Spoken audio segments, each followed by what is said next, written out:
아멘. 8월 마지막 수요 예배 나오신 대사랑가족 한 분 한 분 주님의 이름으로 환영하고 축복합니다. 옆에 분 보시면서 이렇게 인사 한번 나누시면 좋겠습니다. 예배하는 당신이 소망이 있습니다. 예배하는 당신이 소망이 있습니다. 아멘.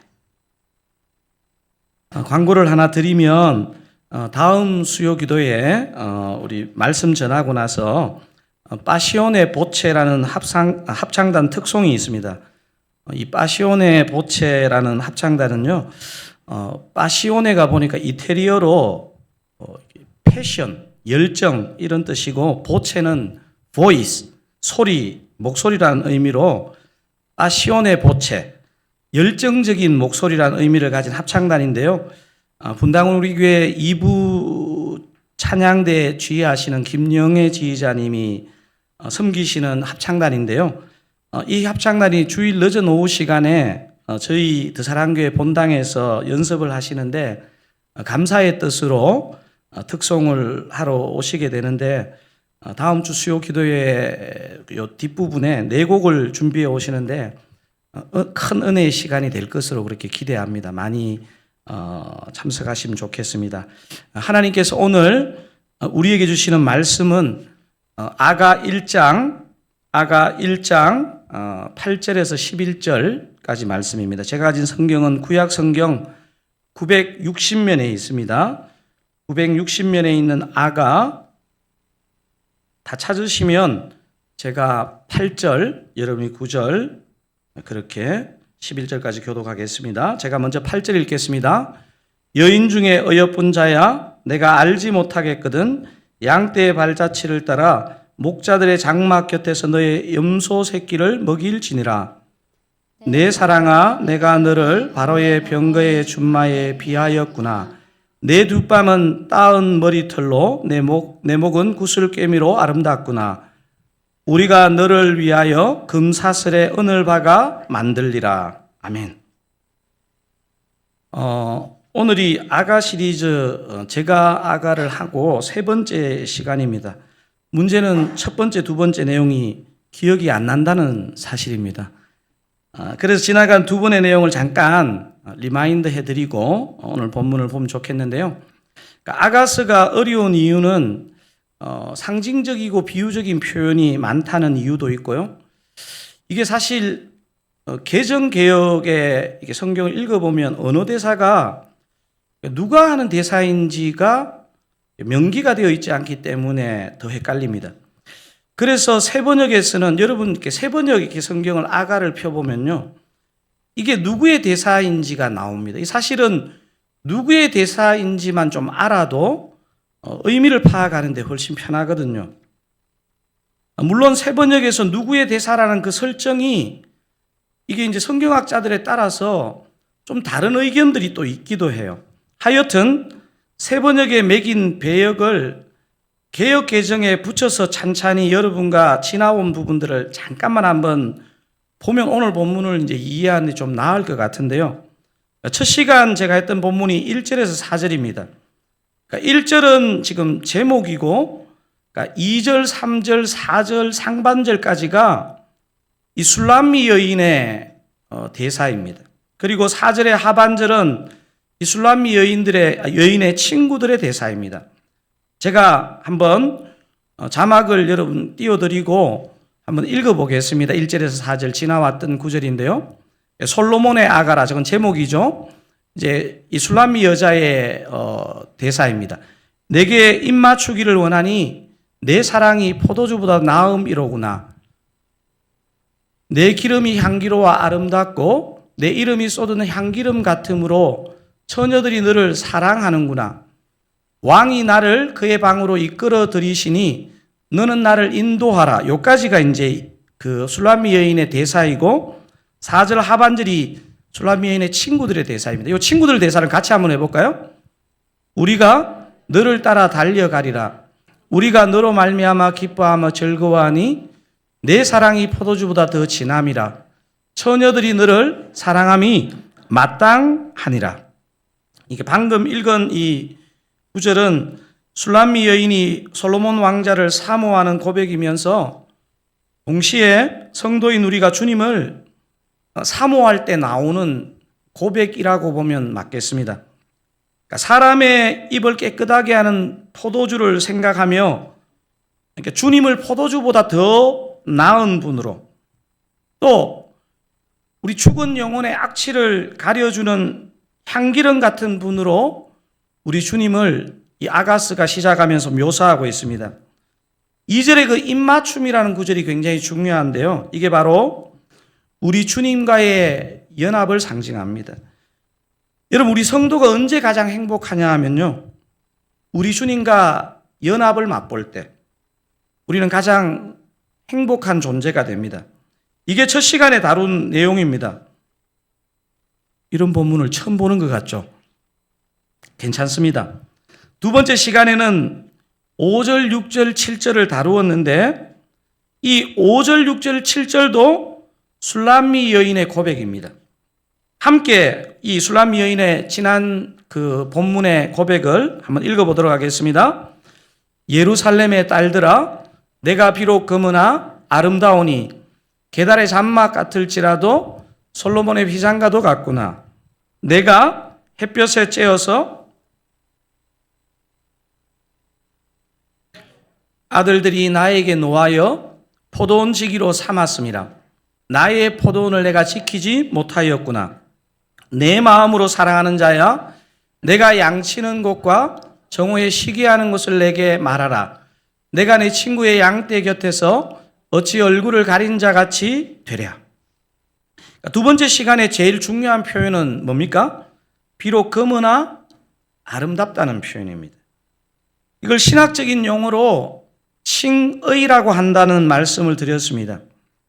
여러분, 이 칭이라는 말을 가만히 묵상해 보면요, 우리가 진짜 의로워서 하나님이 의롭다 하시는 게 아닙니다. 우리가 비록 죄로 검지만 우리를 아름답게 의롭게 칭해 주시고 봐주신다는 의미가 칭이라는 의미입니다. 술람미 여인은 아마 오라버니들의 구박으로 그 오라버니들의 포도원치기가 되어서 그 포도원치기를 하다 보니까 검게 거르게 됐고, 그리고 아마도 이 시절에 솔로몬은 왕궁에서 쫓겨나 포도원을 가꾸고 양을 치는 목자의 생활을 하다가 이 술람미 여인을 만난 것으로 보통 성경학자들은 추측합니다. 아마도 술람미 여인은 솔로몬이 양을 치고 양을 쉬게 하는 곳에 찾아가서 두 사람이 데이트를 했던 것 같습니다. 사랑하는 사람이 정상적으로 살려면 어떻게 해야 합니까? 사랑하는 사람을 그 데이트 장소에서 만나야 됩니다. 바로 이곳이 성도인 저와 여러분에게는 주님을 만나는 기도의 골방이라는 말씀을 제가 드렸고, 이 본문의 앞부분이 칭의를 얘기하고 있다면 지금 그 양치는 곳에 가서 술람미 여인이 솔로몬을 만나는 그것이 우리가 주님을 기도의 골방에서 만나는 것인데, 이 기도의 골방을 통해서 성도는 점점 더 거룩하게 되는 것을 얘기한다는 말씀을 드렸습니다. 이제 오늘 본문으로 들어가 보겠습니다. 먼 외국에 여행을 가면 그 외국에 그 밤이 되어도 잠이 잘 안 옵니다. 왜 그렇죠? 시차 때문에 그렇습니다. 몸은 외국에 나가 있어도 우리 몸이 평소 생활하는 한국의 시간을 기억하고 있기 때문에 그렇습니다. 이 시차의 문제는 우리 영적인 삶을 사는 성도에게도 똑같이 일어나는 것 같아요. 우리의 신분은 분명히 의롭게 되었지만 우리의 몸은 아직도 이 땅의 죄의 생활에 익숙합니다. 오늘 설교의 제목이 뭡니까? 괴리감입니다. 괴리감. 괴리감은 이질적으로 느껴지는 거잖아요. 영적인 괴리감은 바로 영적인 시차 문제로 발생하는 마음입니다. 제대로 믿음으로 살려고 하는 크리스찬은요, 반드시 영적인 괴리감을 느끼게 되어 있습니다. 왜냐하면 우리는 주님을 믿지만 여전히 죄의 속성으로 이 땅에 맞추어져 있는 부분이 있기 때문에 그렇습니다. 그러니까 저와 여러분이 두 발을 딛고 사는 이 땅은, 여러분, 저는 장례를 갈 때마다 이 생각이 많이 드는데요. 이 땅은 아무리 믿음이 좋고 아무리 이 땅에서 아름답게 살아도 이 땅은 낙원이 아니고 잃어버린 낙원, 신낙원이라는 것을 마음으로 많이 느끼게 됩니다. 우리는 이미 구원을 받았음에도 불구하고 낙원이 아닌 신낙원에서 악한 세력들의 유혹 가운데 넘어지기도 하는 것이 우리의 현실입니다. 우리의 이런 구원의 양상을 여러분 영어 표현 4단어로 잘 표현하는 표현이 있죠. 여러분 아시잖아요. already로 시작하는데요. already but not yet. 이미 하지만 아직 완전하지는 않다는 것입니다.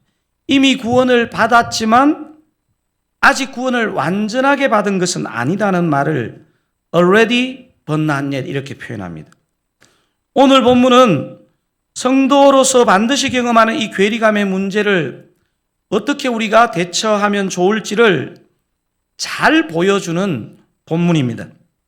8절은 예루살렘의 여인들, 술람미 여인의 친구들이 술람미 여인에게 충고하는 말입니다. 이런 8절을 같이 다시 한번 읽어보겠습니다.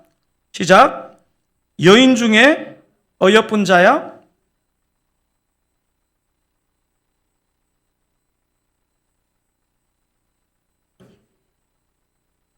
여기서 여인 중에 어여쁜 자는 누구겠습니까? 술람미 여인을 가리키겠죠.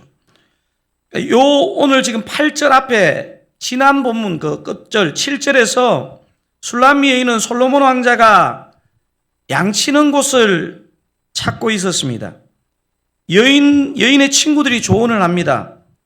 여기서 말한 양떼의 발자취는 아마 솔로몬의 양떼들이 걸어갔던 아주 작고 미미한 흔적을 말합니다.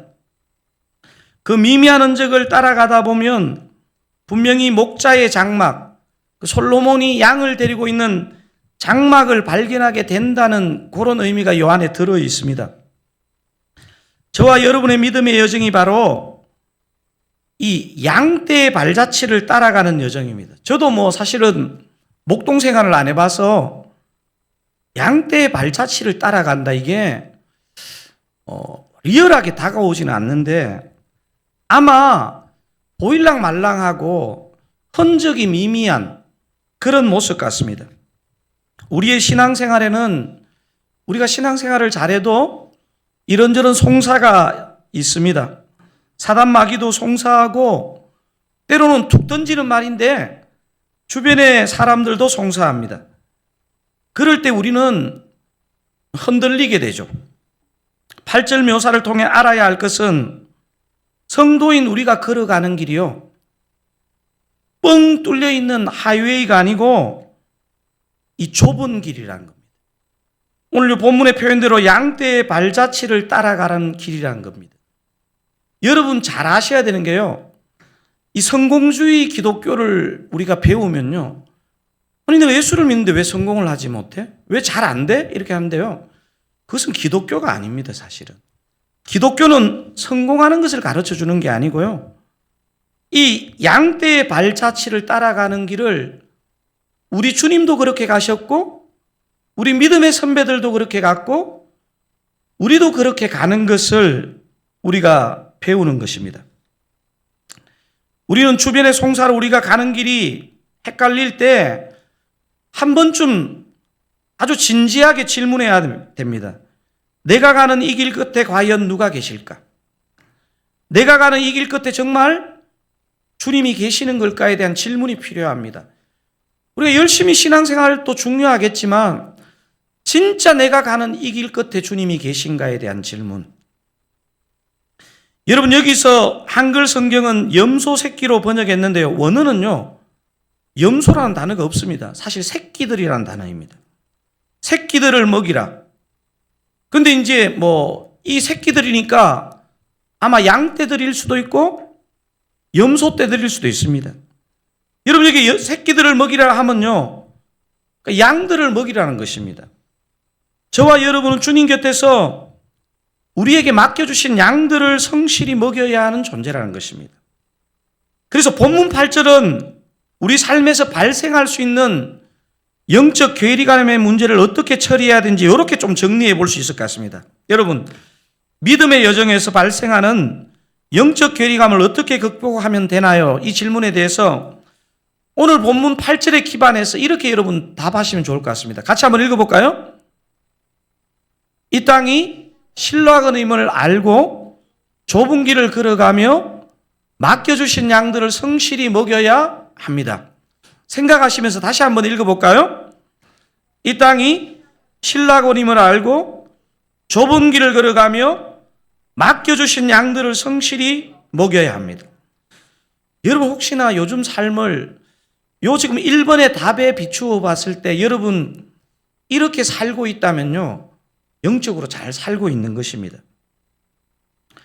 고라 자손 중에 한 명인 그 시편 84편을 지었던 기자도 이거하고 비슷한 고백을 해요.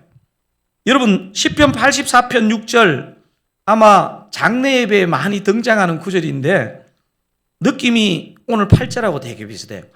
같이 한번 읽어볼까요? 그들이 눈물 골짜기로 지나갈 때에 그곳에 많은 샘이 있을 것이며 이른 비가 복을 채워 주나이다. 지금 이 그들이라는 것은 순례객들, 성도들을 얘기합니다. 그들이 어디로 지나간다고요? 눈물 골짜기. 아마 고지대에 있었던 시온을 향해서 가다 보면 눈물 골짜기를 지나가야 됐던 것 같아요. 그러니까 믿음으로 살았던 사람마다 반드시 눈물 골짜기가 있다는 거예요. 하지만 감사하게도 이 시편 84편 6절의 고백에 보면 눈물 골짜기만 있는 게 아니고 뭐도 있습니까? 많은 샘도 있고요. 또 뭐가 있습니까? 이른 비도 있다는 사실입니다. 여러분 본문 8절에서 오늘 아가서 1장 8절에서 꼭 기억할 것은 좁은 길을 걸어가되, 그러니까 여러분 저와 여러분의 믿음의 여정은요 신라권이고 좁은 길이라는 것을 꼭 기억하면 좋겠습니다. 걸어가되 뭐 하라 그랬습니까? 양들을 먹이는 목자의 사명이 저와 여러분에게 있다는 것입니다. 제가 이런 말을 하면요 되게 낯설어하는 분들이 계세요. 이거는 목자는 목사님이나 혹은 뭐 굳이 좁히면 순장님들에게 해당되는 거 아닌가 이렇게 생각을 할지 모르지만요, 그렇지 않습니다. 혹시 여러분에게 신앙의 롤 모델은 누구입니까? 여러분 우리에게 멘토가 필요하고 롤 모델이 필요하지만요, 인간 롤 모델은 괜찮은 면이 항상 있지만 반드시 배우지 말아야 할 면들도 저는 있는 것 같아요.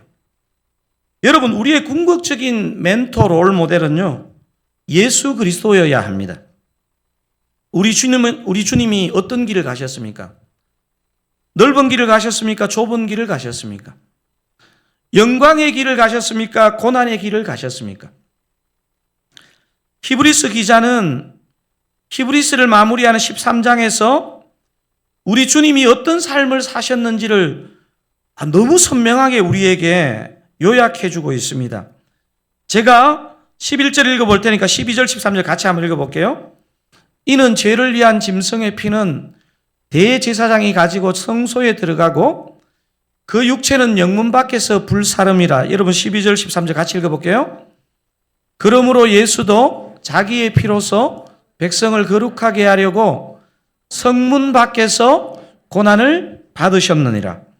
그런즉 우리도 그의 치욕을 짊어지고 영문 밖으로 그에게 나아가자. 제가 우리 주님이 어떤 삶을 사셨는지 12절에 성문 밖에서 고난을 받으셨느니라 하고 13절에서 어떻게 얘기합니까? 영문 밖으로 그에게 나아가자 이렇게 했습니다. 저와 여러분의 삶은 어떻습니까? 성문 안으로 들어간다는 것은요 사람들이 알아주는 넓은 문 넓은 길로 가는 것을 말합니다. 성문 밖이라는 것은, 영문 밖으로 간다는 것은 사람들이 알아주지 않는 좁은 문, 좁은 길로 간다는 것을 말합니다. 좁은 길로 가는데 우리에게 사명이 하나 있다 그랬죠? 무슨 사명입니까? 목자로서의 사명입니다. 목자로서의 사명. 제가 볼 때요, 거듭난 성도, 본어게인한 성도는 모든 성도들에게 목자의 사명이 주어져 있습니다. 구원받은 성도에게 교회에서 그 직분과 역할은 다를 수 있지만요, 반드시 목자로 살아야 합니다. 제가 보니까요, 분당 우리 교회가 건강한 교회로 되는데 제가 보니까 시무장로님들이 다 목자의 사명을 감당하더라고요. 이 교회가, 지상교회가 병드는 이유가 뭐냐면요, 목자의 사명을 내려놓고 그냥 행정적인 거, 어떤 일을 가지고 사람이 살면요, 반드시 병들게 되어 있습니다. 구원을 확신하는 성도님 여러분, 목양은 목사나 순장만의 몫이 아니라는 것을 여러분 반드시 아셔야 됩니다. 구원받은 성도는 모두 목자의 사명을 가지고 있는 줄 믿으시기 바랍니다. 아멘을 안 하시네요? 사랑하는 사랑가족 여러분, 믿음의 여정에서 발생하는 영적인 괴리감을 잘 극복하기 위해서 이 땅이 어떤 땅이라고요? 신라권. 그리고 우리가 가는 길이 좁은 길임을 아시고 우리에게 허락해 주신, 맡겨주신 양들을 잘 먹이시는 이 목자의 은혜를 누리시기를 우리 주님의 이름으로 축원드립니다. 오늘 본문에는 믿음의 여정에서 생기는 영적 괴리감을 해결하는 중요한 키를 하나 우리가 살펴봤고요, 하나 더 발견하게 됩니다. 방금 전에 살펴본 아가서 1장 8절이 예루살렘 여인들이 술람미 여인을 향해서 한 그런 말이라면 9절 10절은 솔로몬 왕자가 사랑하는 술람미 여인을 향해서 하는 사랑의 고백이고, 마지막 11절은 그 친구들의 또 고백입니다. 여러분, 아가서 1장 9절 11절 같이 한번 읽어보겠습니다. 솔로몬 왕자가 술람미 여인에게 하는 고백입니다. 읽어보겠습니다. 내 사랑아, 내가 너를 바로의 병거의 준마에 비하였구나. 내 두 뺨은 따은 머리털로, 내 목은 구슬깨미로 아름답구나. 11절도 같이 읽어볼까요? 우리가 너를 위하여 금사슬에 은을 박아 만들리라. 이건 친구들의 고백입니다. 여러분, 솔로몬 왕자의 눈에 왜 술람미 여인이 바로의 병거의 준마로 그렇게 비쳤고 그렇게 솔로몬은 고백을 하는 것일까요? 제가 이렇게 번역을 읽어보니까, 새 번역이나 메시지 성경도 읽어보니까 이 어떤 바로의 병거의 준마, 이 말에 그 아름다운 모습에 번역을 주안점을 둔 것 같아요. 제가 개역 개정으로 한번 읽어보고 여러분 새 번역 메시지 성경으로 같이 한번 읽어보겠습니다. 내 사랑아, 내가 너를 바로의 병거의 준마에 비하였구나. 자, 새 번역으로 한번 읽어보겠습니다. 나의 사랑, 그대는 바로의 병거를 끄는 날렛 말과도 같소. 메시지 성경을 한번 읽어볼까요? 그대를 보노라면 잘 손질되어 매끈한 앞말이 떠올라요. 약간 외모에 집중하는 것 같죠. 그런데 이 준마, 날렛말, 잘 손질되어 매끈한 앞말, 이런 말의 모습과 특징이 이게 어떻게 가능할까요? 저도 말을 키워보지 않아서 모르겠는데, 제가 옛날에 미국에서 소를 많이 키우는 집에 방문한 적인데 그 동네는 소 축제가 있더라고요. 가장 잘생긴 소를 뽑는데 제가 볼 땐 다 똑같은데 잘생긴 소가 있대요. 지금 이 바로의 병거의 준마는요, 애굽의 말 중에서 훈련을 가장 잘 받은 말이라고 볼 수 있습니다. 바로의 병거의 준마는요, 병거에 탄 왕의 뜻을 조금도 어김없이 잘 수행하면서 달릴 수 있도록 잘 훈련된 말을 의미합니다. 여러분, 이런 말이 되기 위해서 가장 중요한 게 뭡니까? 훈련입니다. 훈련. 그래서 믿음의 여정에서 발생하는 괴리감을 극복하는 두 번째 비법이 이 본문에 담겨 있는데요. 이렇게 정리할 수 있습니다. 여러분, 2번 같이 한번 읽어보시죠. 우리가 구원받은 죄인임을 알고 좋은 습관을 형성하는 부단한 훈련이 필요합니다. 자, 우리를 어떻게 인식해야 된다고요? 우리가 구원받은 죄인임을 알고 좋은 습관을 형성하는 무엇이 필요하다고요? 부단한 훈련이 필요합니다. 여러분에게 제가 질문을 하나 해볼게요. 특별히 제자훈련 받으시는 분들은 대답 잘하세요? 사람이 성령으로 바뀔까요? 훈련으로 바뀔까요? 질문이 어려웠습니까? 여러분, 사람이 성령으로 변화가 돼요? 훈련으로 변화가 돼요? 성령 훈련?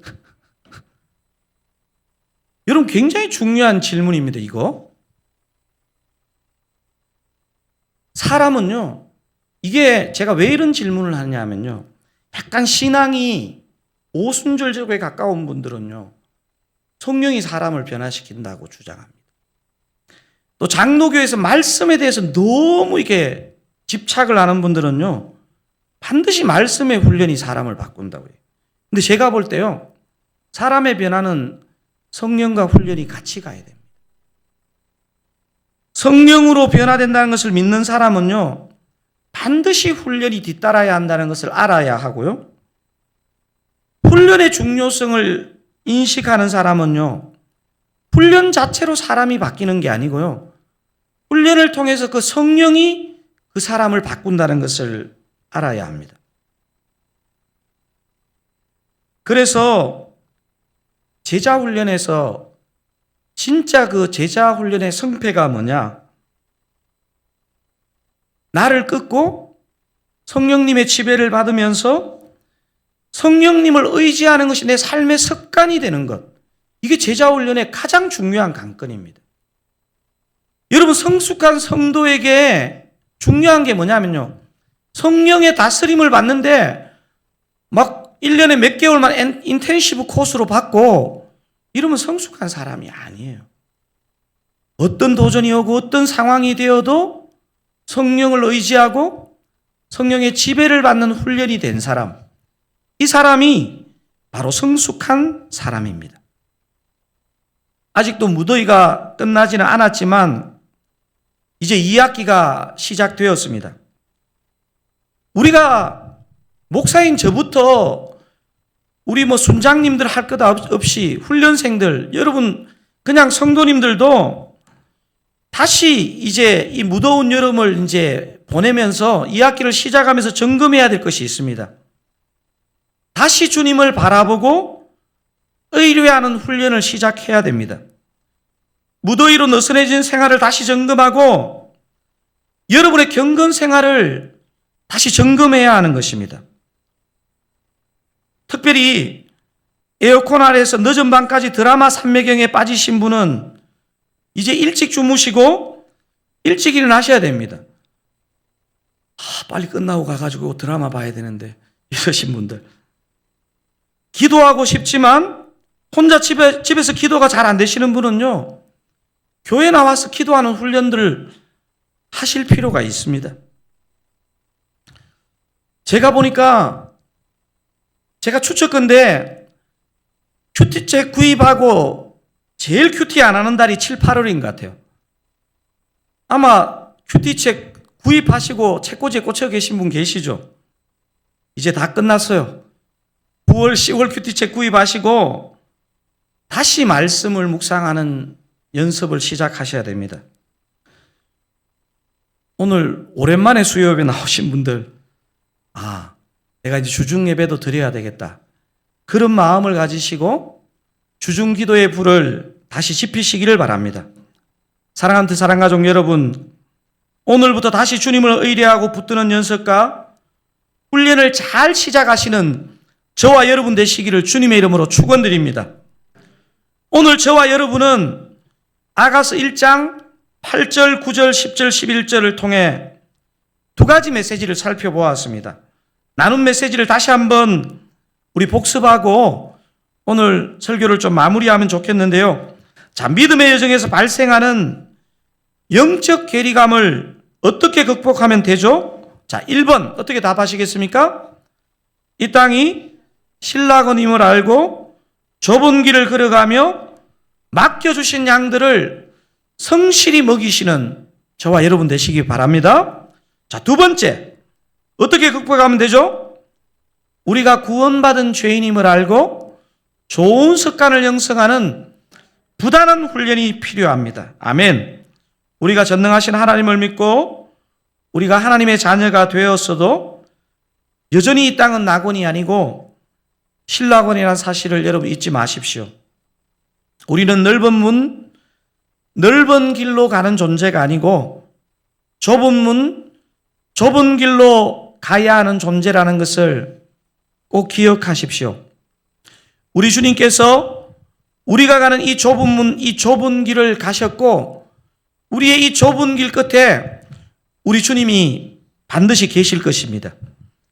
우리가 구원받은 자라는 감사는 있어야겠지만 절대로 자만하지 말고 우리는 여전히 죄의 속성을 갖고 있다는 생각을 가지고 죄에 넘어지기 쉬운 죄인임을 우리가 철저히 각성하셔야 됩니다.